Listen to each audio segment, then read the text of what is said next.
Hi, I'm Garrett Davis, and today I'm in Appling, Georgia for this edition of Living With. We're calling this one Living with Love. You're about to be introduced to none other than Sylvester and Romel Cooks. They have an amazing story about caring for one another. We'll be right back. This edition of Living with Love is being brought to you by AARP Georgia in Augusta.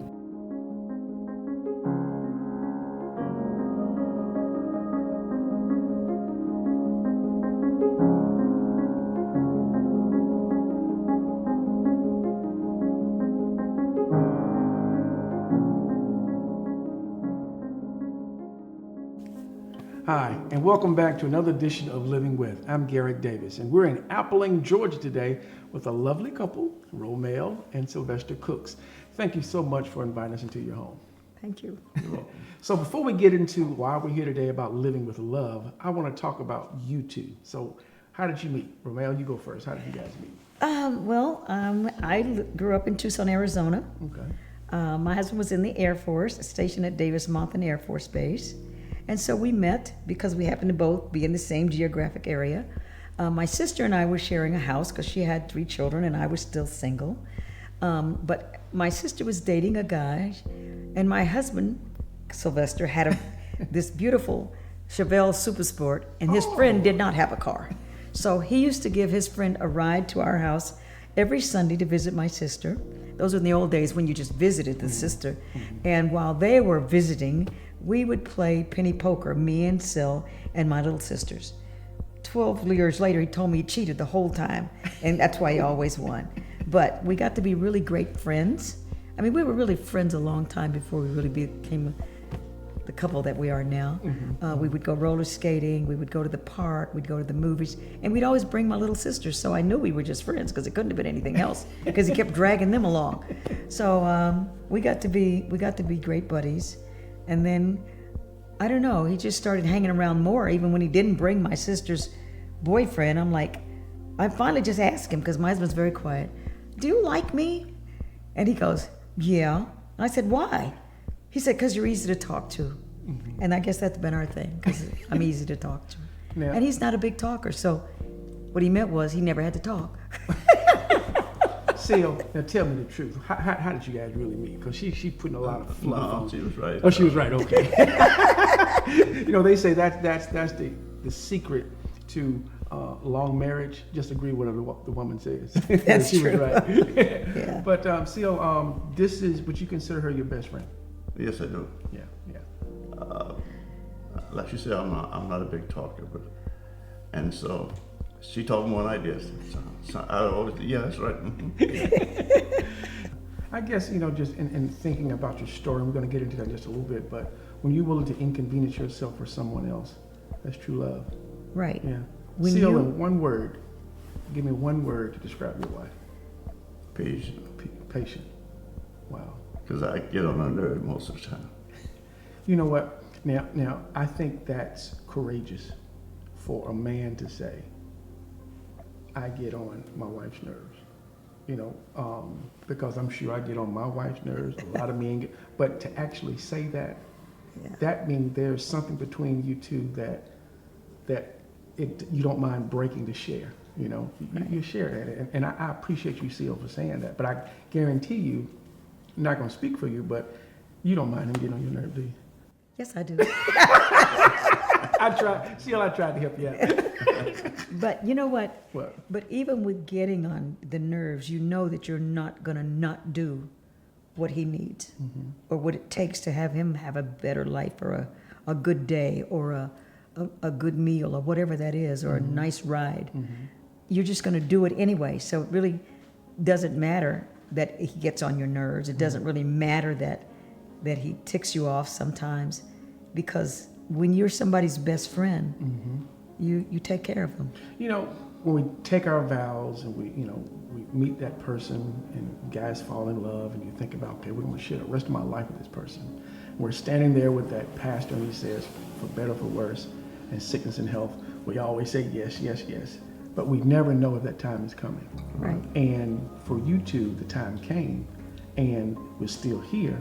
Right. So you met that vow. But what I want to get into after the break is, a lot of times when we say we're going to be there for a person, we say it in conversation, we say it in talk when other folks are hearing us, but when there's nobody in this house but you two, you know, what happens? We're going to get into that when we get back, okay? Great. You're looking at Living With, brought to you by AARP Georgia in Augusta. We'll be back right after this.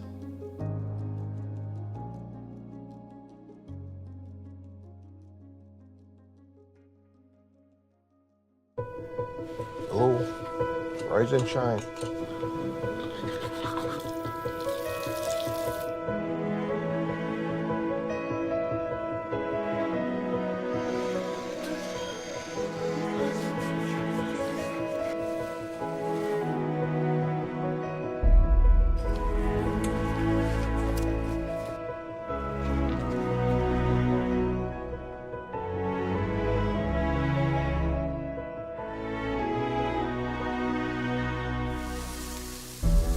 Okay.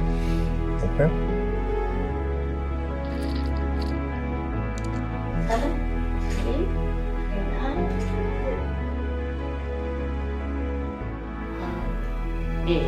He said. No, again. She said. Holy moly.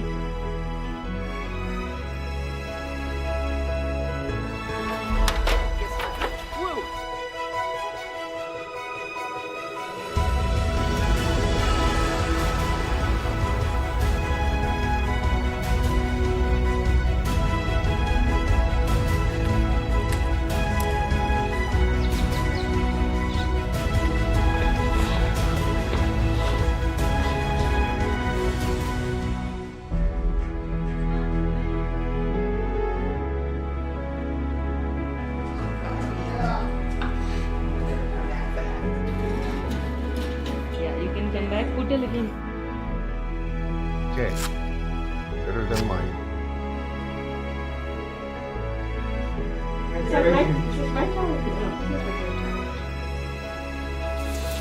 Keep your hands up.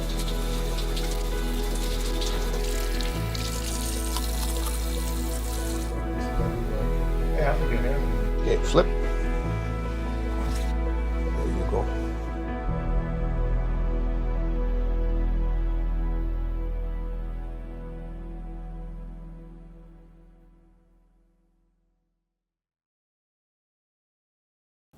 And welcome back to Living with Love, brought to you by AARP Georgia in Augusta. And we're with the Cooks. Now, Romel, let me ask you this. We talked about before the break, you know, that serious vow. When things happen, when no one else is around, what goes through your mind? So let's start talking about you, the caregiver. Okay, so I always, when I'm doing conferences and I'm talking to people, I say, you know, with our culture, we don't know we're a caregiver because, you know, I'm your son. So if something happens to you, I'm gonna be the best son that I can be. I don't look at myself as a caregiver. I look at myself, I gotta provide for my mother. So was there a period between being the wife, the best friend, and then realizing, wait a minute, am I a caregiver? Was there a period that you had? You know, when it first hit me that I was a caregiver was the day my husband came home, and it was April 23rd, 2018, when he said to me, he's diabetic, my husband is. My peripheral neuropathy has gotten so bad that today I thought I was on the brake and I was on the gas and I ran into the back of a lady's car. I had an accident today and I will not drive again. That's the day when you go like, oh, that means that everywhere he goes, I'm gonna have to take him. And he has diabetic appointments, he has arthritic appointments. He's like, whoa, how's it gonna affect my life? It really does. I mean, you think about it. Am I gonna drive him every place he goes for the rest of his life? So when you say when you're here by yourself, you do think about that. And then for us, it moved from not being able to drive to having a knee replacement that went bad and not being able to walk.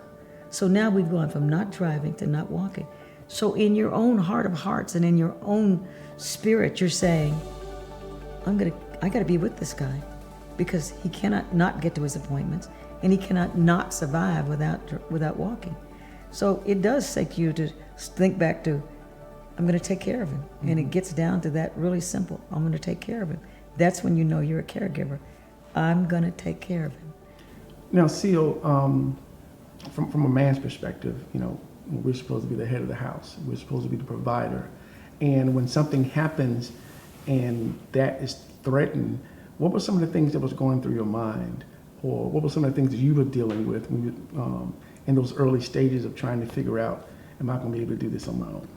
Well, I think my biggest problem was that I wasn't able to drive. You know, I used to go to McDonald's, and then I stopped going there. Right.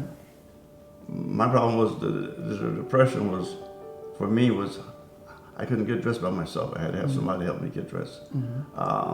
I remember when my kids were little, I taught them how to tie shoes. Now my son had to tie my shoes. So those are the things that, as an adult, you say, now I've lost all of this. Right. So I had to come to grips with my inability to do those basic things for myself. And so she was doing it for me, but I still felt that, you know, hey, I need to tie my shoes. I need to tie my shoes. Right. And so those little things that you take for granted, it really makes you feel like you become inadequate. You can't do all those things for yourself. So those are the things I had to come to grip with first.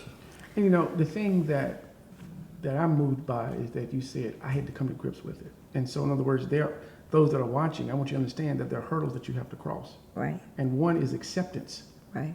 You know, it doesn't sound like you pushed your wife away. It doesn't sound like you pushed your son away. It didn't, you know, there may be in a period where, you know, you tried to do it yourself, whatever, but, you know, you accepted the fact that I'm going to need some help here.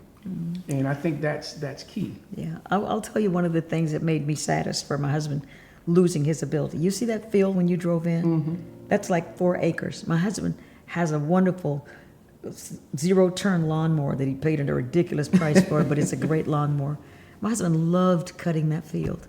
He would put his hat on, get his shades on, and he would just take 3 hours to cut that field. And it would be beautiful. It looked like a yard instead of a field. But the day he realized he couldn't cut that field anymore, I saw the hurt. And my son cuts it for us now.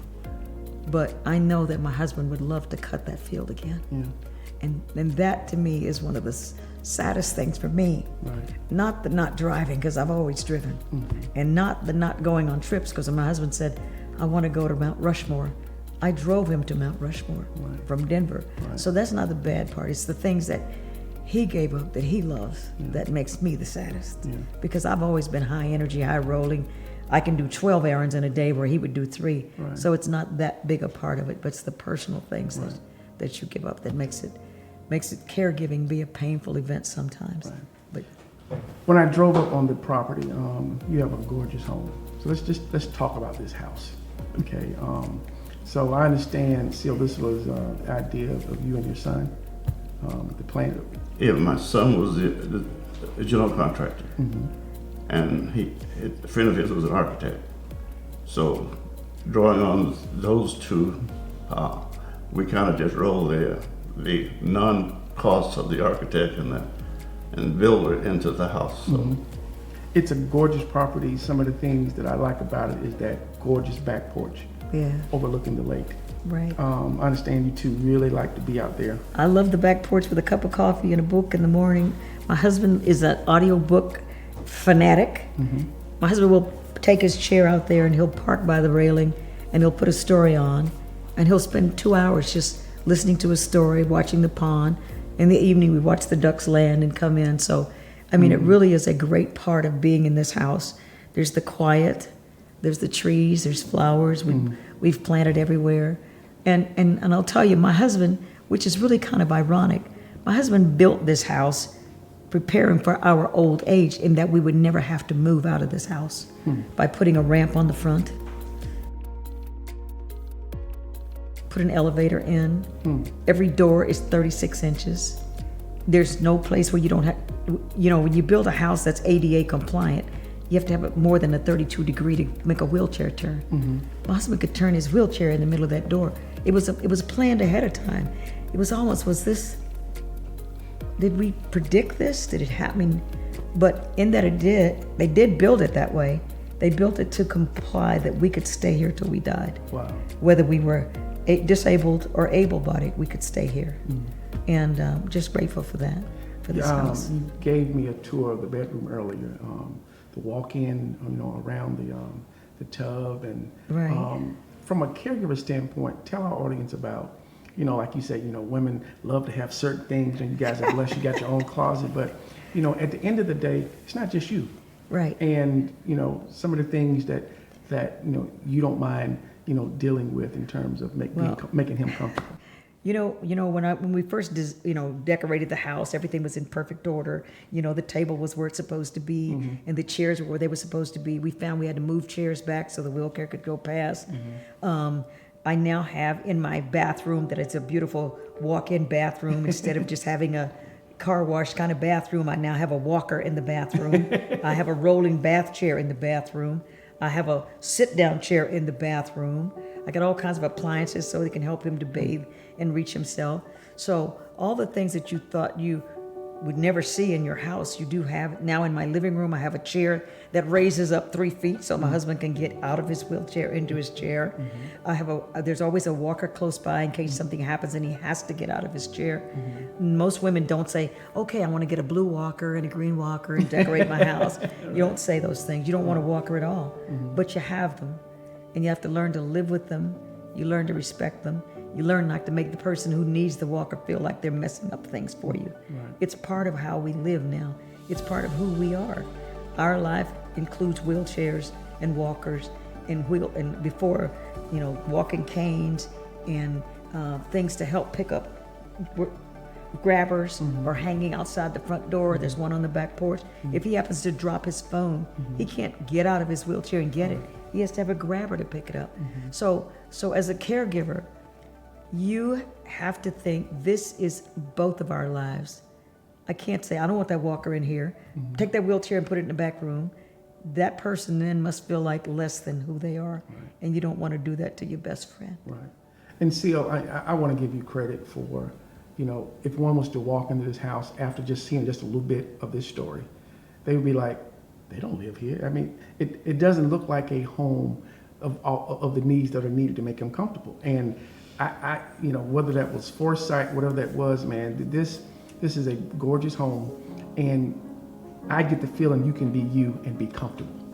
And I think that I like that. Yeah. Yeah, I think most homes should be livable. You live in it. Now, she's a neat person, and I'm probably not so neat. So I've come to grips with her. See, he comes to grips with it. So I have my little areas that I consider my junky areas, and I just can do what I want with that area. Right. So, but you know what? You really do have to manage it. You see that little plastic thing over there? My husband's had stuff stretched all the way halfway down that table, and I like a neat table. So how do we fix that? We get him all of his stuff so he can have all of his stuff. Part of that is his stamp collection, part of that is his coin, part of that is his financial tracking that he does. But it's close by, he can have it. It's not all over the table, but he can have it on the table whenever he wants. Right, okay. Now she mentioned stamp collection. When we come back, we're going to talk about both you guys collect, and from the standpoint of in every room in this house, there's something that you two like. So we'll be right back. Once again, you're watching Living with Love. I'm Garrett Davis, being brought to you by ARP Georgia here in Augusta.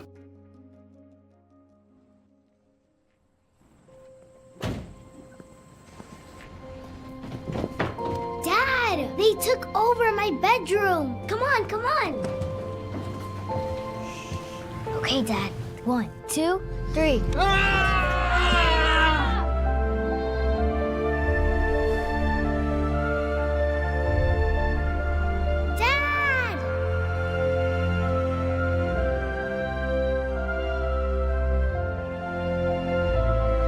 You saved me.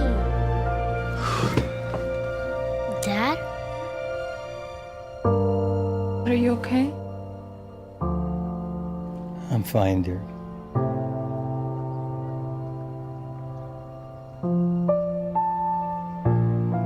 Your hero needs you now, and AARP is here to help. Find the care guides you need at aarp.org/caregiving. And welcome back to Living with Love, here in Appling, Georgia, at the home of the beautiful Romel Cooks and her husband, Sylvester Cooks. I'm Garrett Davis. Before the break, we was talking about your lovely home and all the things, but describe the day in the life of you two here at home as a caregiver. Okay. Things have gotten better since my husband became disabled, because my husband has been very diligent about trying to be able to do more things for himself. But normally we get up in the morning. He is an early riser. I usually get up maybe 30, 40 minutes after him because he goes slower. My husband's very meticulous about his care. I'm not kidding. He shaves every day. You will never walk in his house and not find him shaved. So he shaves himself. I have to help him put his socks on. I help put on shoes. He just recently found some great shoes, though, that I don't have to tie, so it's been amazing. We don't run out and eat breakfast. We feed the dog. I feed the dog, or he feeds the dog. One of us gets the dog fed. And we get dressed. We make our bed.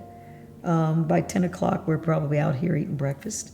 And sometimes I cook, but most of the time we have cold breakfast, cereal, fruit, toast, juice, coffee. Very easy day.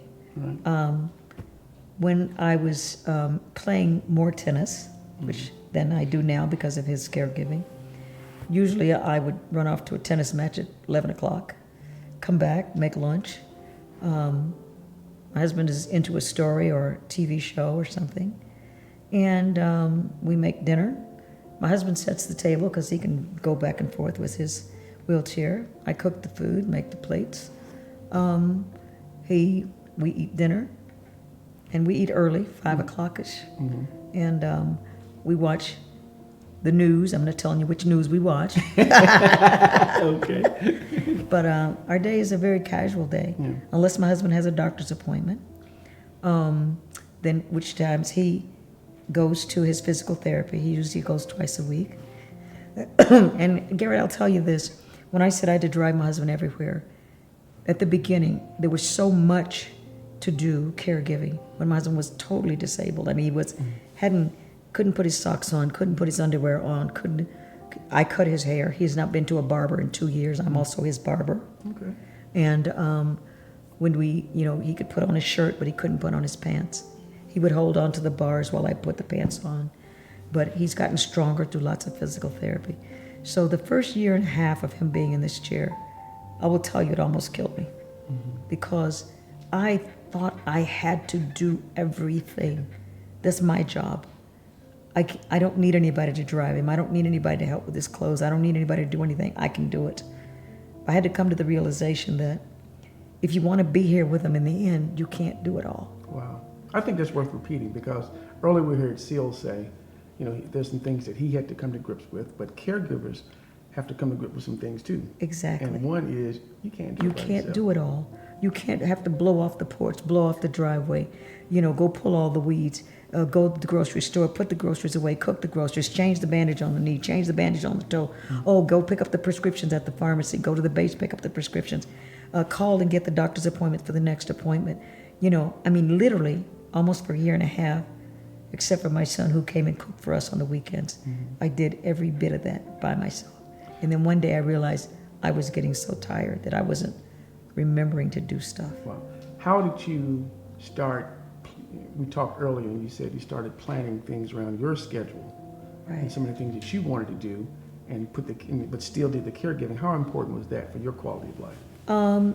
It's extremely important that you not give up everything. I remember one time, and I was really ticked at my husband, and I said to him, I am so tired. And I just sat down. I am so tired. But I had been to a tennis match, and I'd been on a Zoom AARP meeting that was a very long meeting. And he said to me, well, if you'd give up some of that other stuff, maybe you could get some rest. And I don't think he meant it in a malicious way. Right. What he said, that those were times that you could rest, because those you don't have to play tennis, and you don't have to be on a Zoom call. But I don't think he made the swap over, that if I don't get out of this caregiver mode for a period of time, you get yourself stuck to where you can't move. And as caregivers, I would say to everybody who is a caregiver, make some time for yourself. Build a schedule that allows you to be you. And if you can't do it all, either buy some help, beg some help, or bring up family team members together to take some of the heat off. because it is a stressful place to be until you get it managed. How has AARP played a part in helping you kind of see the resources that are available? I know you're a certified caregiver. You may be, you have access to it, but just speak from the standpoint of someone who is just realizing that, you know what, I'm a caregiver. How can AARP help them? AARP has a wonderful program called Caregiving, and it teaches you to do the things you need to do to save yourself and the person you're caring for. First of all, you need to make a plan. What does this entail? Doctor's appointments, physical therapy. Do I do it at home? Do we go out for it? Who does the grocery shopping? How do I get somebody in here to help me? Where do I find those people? And you build a team. If you have family close by, plan that 2 members twice a month. Your brother's going to take your husband to physical therapy, not you. You're going to stay home and have a tea and read your book. Get a plan so that other people are involved. If you have a church that has a outreach ministry, there are people in there waiting to help somebody.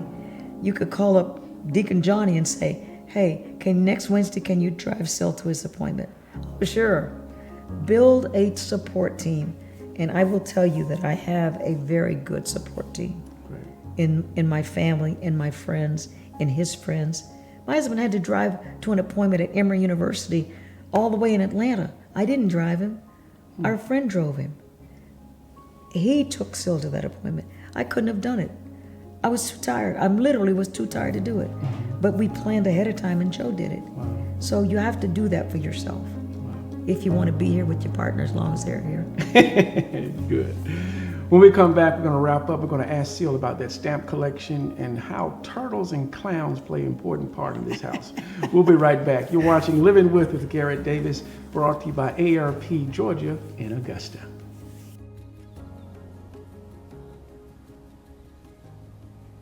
You start out, you're more of a care partner, but depending on the illness as it progresses, you become a caregiver.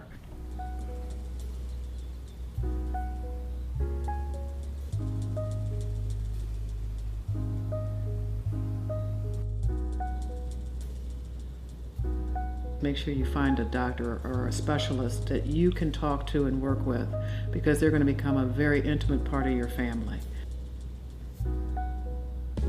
We do have a very tight relationship with doctors, whatever it is, whatever specialist that we need to be speaking with for whatever may be occurring, we have that kind of communication. You develop that kind of communication. You are the person who's going to be able to communicate the best with the physician. I have a deep spiritual faith in God, and I know that He put me here for a reason. I firmly believe that. I've always believed that. And He's not going to let go. He's not going to let go of my hand. If I need assistance, if I need help, there's no better entity to go to than God. You may be experiencing something that with your loved one that someone has already experienced. There's all kinds of support groups within most cities. So I would suggest you reach out to them so they can give you that help and support and information that you may need. It's important to connect with people. You really have to play the hand that life deals you. And either you can fold and just let it overtake you, or you can stay in the game. And, I hope they stay in the game.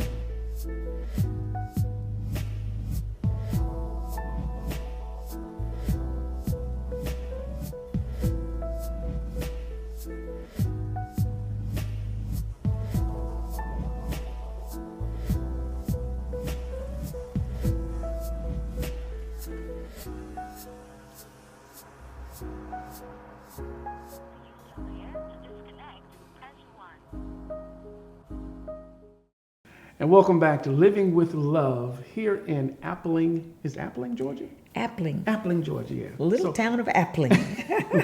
And I'm with the lovely Romel and Sylvester Cooks. And let's talk a little bit more about this house before we conclude. Now, so in every room in this house, as big as it is, there's something that represents the two of you, because you say this isn't just, this house belongs to the two of you. Right. So what's in every room? In every room in this house, there is at least one turtle and at least one clown. Now, why the turtle and why the clown? I see myself as a turtle. People said, how on earth, as fast as you move, could you be a turtle? And so when I told people that, they started giving me turtles. And I really do see myself as a turtle because people think I move fast, but give me a task and I immediately start thinking about it. So by the time I get to do it, I am moving like this, but I've already solved it a week ago. So I appear to be fast, but I'm really not. I'm a turtle. I think it through. What are the objectives? What are the issues? What are the problems? What am I going to need to watch out for? So when I get to do it, I move very quickly because I've already done it mentally. Okay. And the clowns? The clowns are my husband's. And how did you get into clowns? I got one for my employees when I was working. It brought some clowns to work in the cell like that. So I started collecting clowns, ceramic, cotton. I have a closet full, so she won't let me put them all out. So we have one in each room. One in every room. Wow, Yeah, that's living with love. Yeah, Truly. because Now, it's- still understand you are a stamp collector. Yeah. How'd you get into stamps? My oldest son was in Boy Boy Scouts, and to get a merit badge, I looked at the list. I said, "Well, we'll do Do the stamps, So we right? went down to the local drugstore and bought some stamps in a bag and come home and washed them off and had them all dried out. And he got his merit badge and he dropped the stamp and I got hooked and been on it ever since. Yeah. So how long have you been collecting stamps? Probably about 50 years. Wow. So I guess you got an extensive collection. Well, I stopped for a period and then I had to go back and catch up, so that became really He expensive. does. He has a beautiful stamp collection. Wow. And the only time I have ever made my husband go with a present that I bought him was with a stamp. And I don't remember which stamp it The was. Zeppelins. A Zeppelin. Zeppelins, grease. Wow. I don't. A Zeppelin. Remember the big old? I don't know. It looks like The blimp. a blimp. Tell them the story of the blimp. The stamp. You can. They made it. Did they paint it upside down? No, that's the aircraft. So she doesn't collect stamps. I don't She- It was the most expensive airmail stamp in the collection. And I think it was about $2,000 for the stamp. For a postage stamp that you can't even mail anything with. And he went, It was the honest to goodness. I've never given him anything since or before that made him go, oh my God. well, I would disagree with that. I think the fact that you're here and that you're here every day, I think he takes a breath every day he looks at you. Well, I think he appreciates the fact that I'm tough. And you know, when we talked about being involved with the VA, when my husband became disabled, we decided to go see if the VA could help us. And honest to God, we are so fortunate in that this wheelchair, which probably costs $6,000, is from the VA. The other wheelchair is from the VA. So let me interrupt. Why so many wheelchairs? To explain to our audience why. Because when my husband first became disabled, he was able to do this and do it pretty well. But then in October of 2019, my husband had a stroke. And he lost the further use of his body in the legs and in some of his arms. So they had to give him something that he could move easier because he didn't have the strength to move a manual wheelchair except for small spaces, which we use in the house. And when you have to go to the VA hospital, if you've ever been in a hospital and you see how long those hallways are, I was pushing my husband through those hallways because he couldn't. And we would go half a mile that way and a half a mile that way. Wow. And I said to my son one day, my back is killing me. I can't push 230 pounds through the VA. I have to get some help. So I just went and said, I need an electric wheelchair for my husband. And I know he can have one because I go home and I do my homework. I read the books. Right. I check what it says they're entitled to. Right. And I look at what his requirements are, and he had them. So I put in a request for one. Wow. And anything that my husband needs, my husband's not talkative and aggressive like me, but I'm not going to hang up until I get what I want. That means Right. I'm going to call you every day if I need to. And right now, my husband has a situation where he can't go off that back porch, right? If that door caught on fire right there, how would he get out of this house? Because there's steps back there. There's steps back there. Wow. There's a guy going to put in a lift so that if something happens at that door, he can get out of this house. And Wow. Great. the And one of guy- the things you talked about was you had an elevator put in the house. we had an elevator put in the house so he could use all of the house. And we did, and it's been great. If someone is watching and saying, well, what did Seal go through health-wise? I'm gonna keep that to myself because I want to stay in the present. You know, the fact that whatever you went through, you know, you're still here. Right. And so I don't want to harp on all that you went through. I just want to harp on where you are now and moving forward. Yeah. And I think the fact that, you know, you have a loving wife, I think you got a loving son. You know, Coco's not here. Coco went running when your son came. So, but you got a beautiful family, got a beautiful home, and I just wanted this Living With About Love to be about the present and what you guys are doing now to inspire others. That, you know, when you say for better, for worse, in sickness and health, it's real. But you need help from the caregiver. You heard us say it. You know, you can't do it by yourself. Right. So thank you so much for sharing your story with us today. Thank you. Anything you want to say before we close out? No, I guess I really wanted to say, this don't have to be in the thing. No, but go ahead. What I wanted to say is that as a caregiver for somebody that you care about, you will be required maybe to do things that you thought you could never do. But as far as taking care of that person and saving them from humiliation, do it with dignity, do it with a smile on your face, do it with, I'm glad I'm here to help you with this, rather than, you know, that, do it with the care that made you marry that person. They didn't ask for a nurse when they married you, but in the end, we all are. We give that kind of care. Seal, Romel, thank you so much for allowing me to be a beautiful home. And you guys, thank you so much for watching Living with Love. I'm Garrett Davis for AARP Georgia in Augusta.